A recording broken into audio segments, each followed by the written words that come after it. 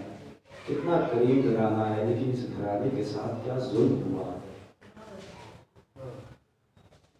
کبھی مولا کائنات کو شربت لگائی جاتی ہے تو کبھی امام حسن کو زہر سے شہید کیا جاتا ہے، اور کبھی امام حسین کو کربلا کے میدان میں اس طریقے سے ذبح کیا جاتا ہے کہ جیسے جانوروں کو ذبح کیا جاتا ہے۔ امام حسین علیہ مقام کے سینے پر شمر ملون سوار ہوتا ہے، اور سوار ہونے کے بعد امام کا سر تن سے جدا کرنا چاہتا ہے۔ امام کہتے ہیں شمر بڑی پیاس لگی ہے، بہت پیاسا ہوں، آنکھوں کے سامنے دھواں دھواں نظر آ رہا ہے، اے شمر